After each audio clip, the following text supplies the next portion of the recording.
What's going on, Jerome? So, of course, the story of the day is the Vikings signing Daniel Jones, former Giants, I guess call him draft bust, as well as formerly highly compensated quarterback to the Vikings practice squad. And now the Vikings quarterback room, plus Nick Mullins.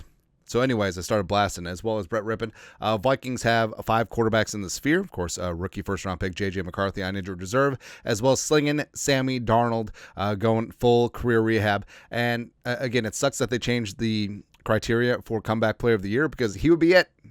100% would be it. Anyways, but the question is, how does Jones affect the soup? Like, how does he affect the stew that the Vikings have going on in the quarterback room?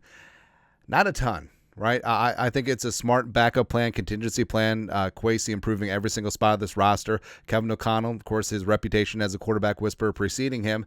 But I don't think that Jones makes that much of a difference this season, or is that much of a factor. But it's good that he is there, and I'm glad that he is part of this team and this rooster. And the Vikings and Kevin O'Connell and Grant Udinsky and Josh McCown are going to get to know Jones very well. And overall, I don't think that it affects things in 2025 either, right? Because think about it, only one of these quarterbacks is under contract in 2025. That's JJ McCarthy on his rookie deal. Darnold is a free agent. Jones will be a free agent. One of them could be back. I don't think both of them will be back, but yeah, either way, it doesn't really change things that JJ McCarthy is the future of the franchise. Like JJ McCarthy, namaste, the franchise quarterback here.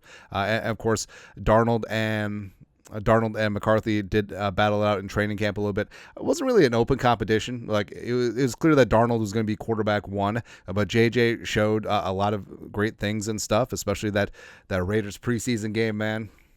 As well as in practice, you just saw the zip, you saw the leadership, you saw Kevin O'Connell pushing him and trusting him and developing a beautiful relationship that could bring the Vikings a dozen Lombardies in the next 10 years. It's going to be great. But then, of course, since we're Vikings fans and can't have nice things, him going the full meniscus repair in the knee and missing the season, it just sort of is what it is. But, of course, a more fatty... Yeah. And then, the follow-up where he got injected, but that's no big deal. He will be 100% for the offseason, and his career will remain on the trajectory that it's going to be, and Kevin O'Connell and JJ McCarthy long-term. Plus, so first off, JJ McCarthy is supreme talent, national champion, went 27-1 as a starter at Michigan. And also, the fact that Kevin O'Connell has become a certified quarterback whisperer, his work with Stafford and Cousins, Darnold, the Pastronaut, Nick Mullins, and now Daniel Jones having all these options and choosing to be quarterback 4 for the Vikings just because he wants to be around Kevin O'Connell, that should say a lot.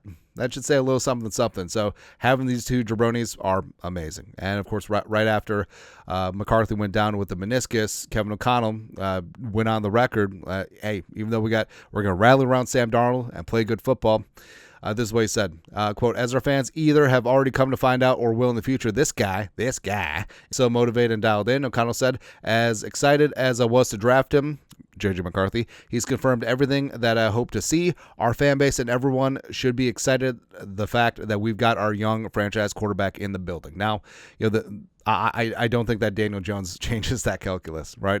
But Jones, could he come in and provide a little bit of competition next year and settle into quarterback 2?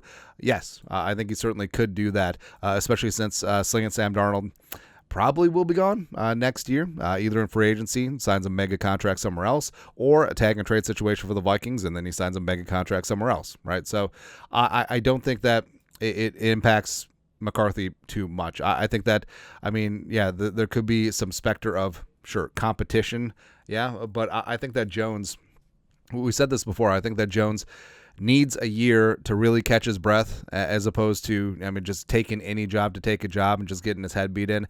Get some good coaching, work on mechanics, and then hit the market in 2026 and potentially find a bridge quarterback spot and maybe outshine a rookie and keep their job. It's exactly what Sam Darnold did last year with the Niners as a backup. Got some great coaching from Shanahan and company, and then came here to Minnesota on a bridge quarterback deal and then got it done. So I think that's what it's going to be for Jones. And with McCarthy, the future is just glorious, man. I just love it.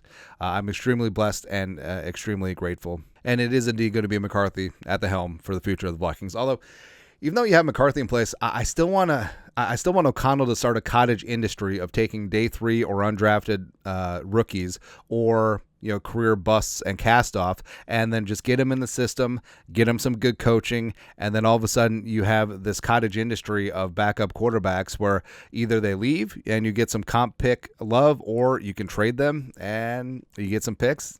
I mean, it's going to be good to go. Anyways, your thoughts are thoughts. No. Signing Daniel Jones does not affect the future of JJ McCarthy. He is still the franchise. He is still the truth. Your thoughts are our thoughts. Comment section. You guys know what to do. Skull production value.